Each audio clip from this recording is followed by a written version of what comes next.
My girlfriend posted, "Finally free and living my best life, on a yacht with an older man." I commented, "Looks fun."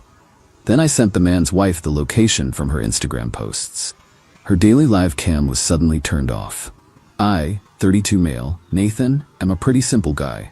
I work in data analysis, which is just a fancy way of saying I stare at spreadsheets all day, looking for patterns people miss.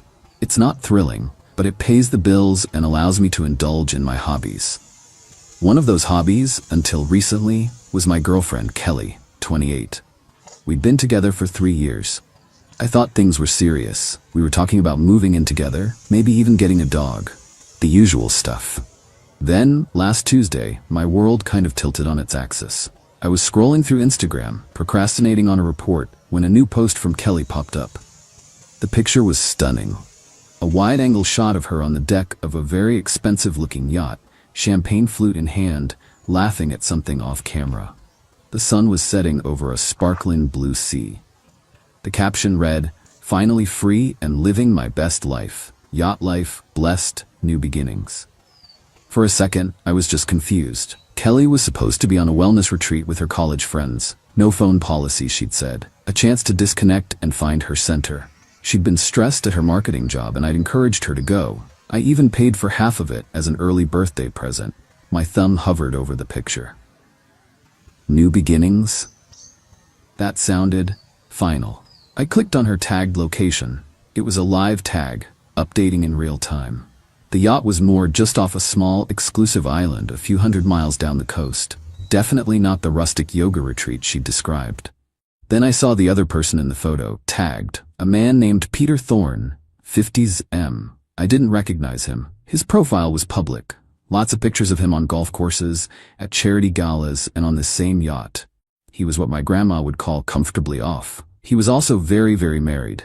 His wife, Victoria Thorne, was in a lot of his older pictures. Her profile was also public, full of posts about her prize-winning roses and her grandkids. My heart did a slow, painful drum roll in my chest. It wasn't a sudden, shattering heartbreak. It was a cold, creeping realization. The wellness retreat was a lie. Kelly was with this older married man on his yacht. I could have called her. I could have screamed. I could have smashed my keyboard. But I'm a data analyst. My first instinct is always to gather information and identify the most efficient solution. An emotional outburst felt inefficient. So I took a screenshot of Kelly's post. I took a screenshot of Peter Thorne's profile. Then, I went to Victoria Thorne's Instagram page. She seemed like a nice lady. Her bio read, "Wife, mother, grandmother, I believe in kindness and good soil." I sent her a direct message. It was simple, direct. "Hello, Mrs. Thorne. My name is Nathan. I believe my girlfriend is currently on your husband's yacht. Here's the location from her public Instagram post." I attached the screenshot of Kelly's post with the live location tag. Then I went back to Kelly's picture. All her friends were commenting things like, "You go, girl," and "So happy for you." I added my own comment. "Looks fun, hope the wellness retreat is going well." Then I put my phone on silent, turned back to my spreadsheet, and got back to work. I had a deadline to meet. Update 1. Well, things escalated, and not in a quiet, dignified way. About 5 hours after my comment and the DM to Victoria Thorne, Kelly's Instagram post vanished. Her entire account went private. A little while later, her live location tag went dark. The daily live cam she apparently had on the yacht was, as the title says, suddenly turned off. My phone started blowing up around midnight. I was asleep, but the barrage of notifications woke me up. Voicemail after voicemail from a hysterical Kelly. "How could you do that? You ruined everything. You're a psycho, a stalker. You have no idea what you've done." Interspersed with texts, "Kelly, you are a sick, vindictive man. I can't believe I ever loved you. Peter is furious. His wife is threatening to leave him. This is all your fault. He was going to help me with my career. He has connections. You've destroyed my future." The entitlement was breathtaking. Not a single word of apology. Not, "I'm sorry I cheated on you." Just pure, unadulterated rage that I had dared to expose her new beginning. Then came the texts from a number I didn't recognize. It was Peter Thorne. "Peter, you have no idea who you're dealing with, kid. You better hope our paths never cross. A man doesn't get to where I am without knowing how to handle little problems like you." I saved screenshots of everything. Data. It's always good to have data. The next morning, I woke up feeling surprisingly calm. The pain was still there, a dull ache in my chest, but it was overshadowed by a strange sense of clarity. The person I thought I loved didn't exist. She was a fiction I'd created in my own head. I spent the morning packing up her things. She didn't have much at my place, just a few drawers of clothes, some makeup, and a collection of self-help books with titles like Manifest Your Best Life. The irony was thick enough to taste. Around noon, my doorbell rang. It was Kelly. Her eyes were red and puffy. Her designer dress was rumpled. She looked like she'd had a rough night. "We need to talk," she said, pushing past me into my apartment. "I don't think we do, Kelly," I said, staying by the door. "You had no right," she shrieked, her voice cracking. "That was a private matter. You posted it on a public Instagram account," I replied, my voice even. "That's sort of the opposite of private. Victoria is a nightmare. She canceled all of Peter's credit cards. She called his business partners. She's trying to ruin him." "Sounds like a you problem," I said. Then came the part that still rings in my head. "You owe me," she said, her eyes narrowing. "I wasted 3 years of my life on you. You're boring. You have no ambition. I was settling, and you have the audacity to sabotage my chance at a better life?" The sheer nerve of it almost made me laugh. "You need to give me $5,000, she said, "for the emotional distress you've caused, and for the money I lost on the retreat you made me miss." I just stared at her. "I paid for half of that retreat, Kelly, the one that was actually a romantic getaway on a married man's yacht." "Semantics," she snapped. "Peter was going to pay me back. Now he can't, because his witch of a wife has him on a financial leash, so you owe me." This was the new low. Not just the cheating, not just the lies, but the demand for payment for my own betrayal. I walked over to the boxes I had packed. "Here's your stuff," I said. "I think it's time for you to leave." She looked at the boxes, then back at me, her face a mask of disbelief. "You're not going to give me the money?" "No," I said. "I'm not." "You'll regret this," she hissed. "I'll tell everyone what you did. I'll make sure all our friends know what a possessive, controlling monster you are." "Okay," I said. And I watched her struggle to carry her boxes of manifested dreams out of my apartment. I thought that would be the end of it. I was wrong. The dirty tricks were just getting started. Update 2. The past 2 weeks have been an exercise in strategic patience. Kelly made good on her threat. The smear campaign was swift and surprisingly coordinated. It started with a group chat of our mutual friends from which I was unceremoniously kicked. Then, my friend Zachary called me. "Dude, what the hell happened with Kelly?" he asked, his voice strained. "She's telling everyone you were tracking her phone, that you got obsessed and stalked her to that boat." "She posted her location publicly on Instagram, Zachary," I explained, for what felt like the 100th time. "Yeah, but she's saying you're a data stalker, that you used your tech skills to find some private post, and that you've always been jealous and controlling." It was a clever lie, tailored to my profession. Kelly knew just enough about my job to make it sound plausible. A few mutual friends bought it. I got some angry texts. A couple of people unfriended me. It stung, I won't lie. The intimidation from Peter also evolved. The initial, clumsy texts stopped. Instead, I started getting silent calls from spoofed numbers that disappeared when I tried to call them back. Once, a food delivery I never ordered showed up at my door at 2 a.m. Small, untraceable acts designed to unnerve me, to make me feel watched. It was smarter, more insidious. I reported it all to the police, but without a clear source, they could only log the complaints. Then came the main attack. I got an email from my boss. "Can you come to my office, please?" My stomach clenched. In the office, my boss, a stern but fair woman named Julie, was sitting with an HR representative, Jose. "We've received an anonymous complaint," Julie said, her expression serious. "It alleges that you have been using company resources to stalk and harass a former partner." My blood ran cold. This was it. Their real play. The HR rep slid a printout of an email across the table. It was well written and professional, sent from an encrypted temporary email address. It was completely untraceable. The email detailed how an employee with my skill set could theoretically use proprietary data analysis tools to access private information, monitor personal activity, and intimidate others. It was slick. It was terrifying. The complaint also alleges a pattern of possessive behavior and suggests a psychological evaluation might be in order, Jose added, looking at me over his glasses. They were trying to paint me as unstable, to get me fired and discredit me completely. That is a very serious and a very false accusation, I said, my voice steady despite the adrenaline coursing through me. We have to investigate it as if it's true, Julie said, her tone leaving no room for argument. We'll need to conduct a full forensic audit of your work computer, network access, and all digital activity. You'll be on paid leave, effective immediately. This was their checkmate. They knew I was meticulous, but they were betting that a corporate forensic audit would find something.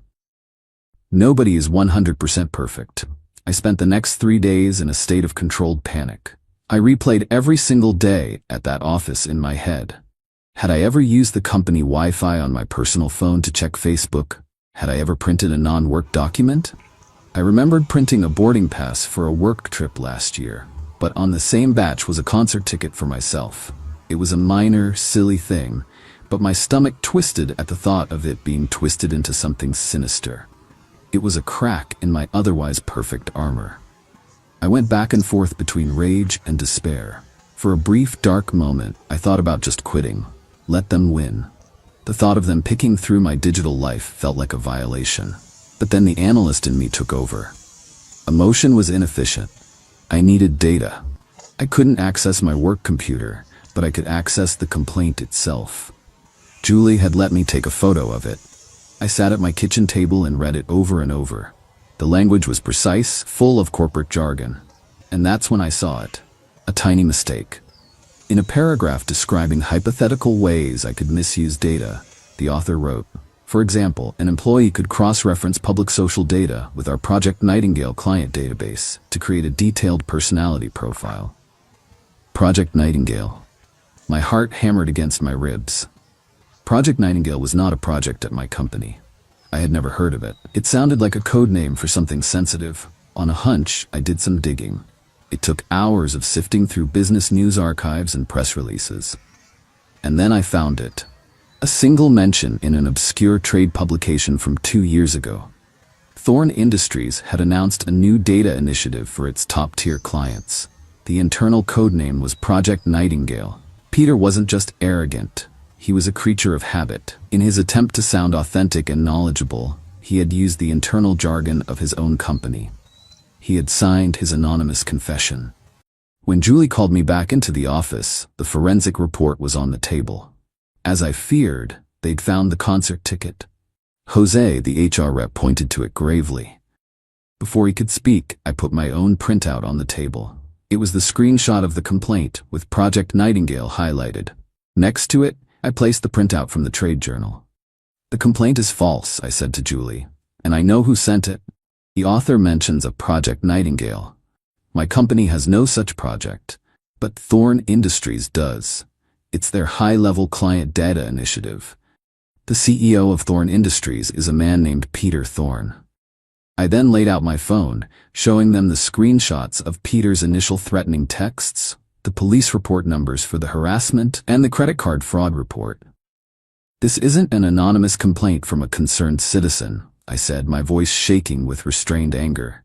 This is a malicious, targeted attack by the CEO of another company. He is retaliating against me because I discovered he was having an affair with my now ex-girlfriend. The room was silent. Julie and Jose looked from my evidence to each other. The concert ticket suddenly seemed very, very small. The air in the room had changed completely.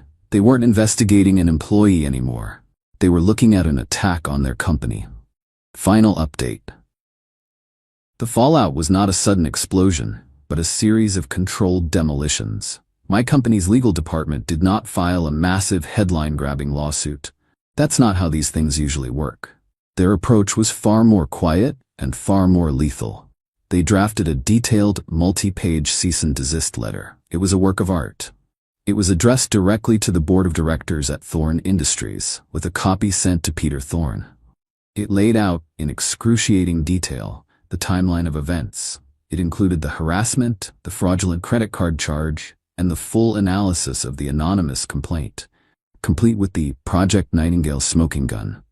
It accused their CEO, Peter Thorne, of using his position and resources to engage in a campaign of personal harassment and corporate sabotage against an employee of a rival firm. The letter stated that, while my company currently had no desire for public litigation, any further contact with me, direct or indirect, or any failure by the board to take decisive and immediate corrective action would result in this evidence being turned over to the authorities for criminal investigation and to the relevant industry oversight commissions for professional sanctions.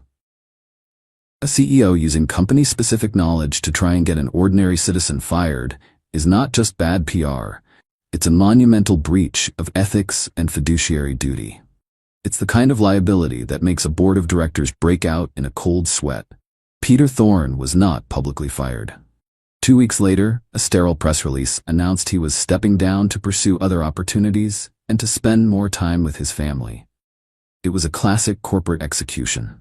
He was gone. He likely walked away with money, but his reputation in the industry was shredded. The power he wielded was gone.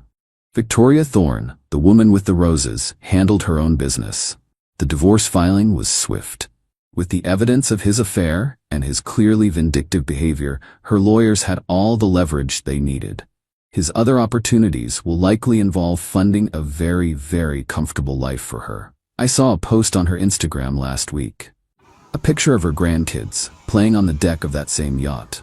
The caption read, "Making new, better memories. Family first, true freedom." As for Kelly, with Peter and his influence gone, her safety net vanished. The smear campaign she started backfired spectacularly. Once I was cleared, I sent the full package of evidence, her texts, the threats, the story of the HR complaint, to our mutual friend Zachary. I just said, "This is what happened. Believe what you want." The data spoke for itself. The story of her entitlement and her part in a vicious, retaliatory campaign spread through our social circle like wildfire. Her marketing firm, a small agency where reputation is everything, let her go for breach of a morality clause in her contract. The last I heard, she was living with her parents, her grand new beginning, having evaporated into nothing. She tried to rebrand as some kind of lifestyle influencer, but her posts about overcoming adversity felt hollow and desperate. My company gave me a formal letter of commendation for my analytical acuity and integrity under pressure. Julie even joked that I had a future in forensics. I told her I was happy with my spreadsheets. The concert ticket was never mentioned again. I'm still in my same apartment, at my same job. But something has shifted in me. I learned that my quiet, methodical nature isn't a weakness.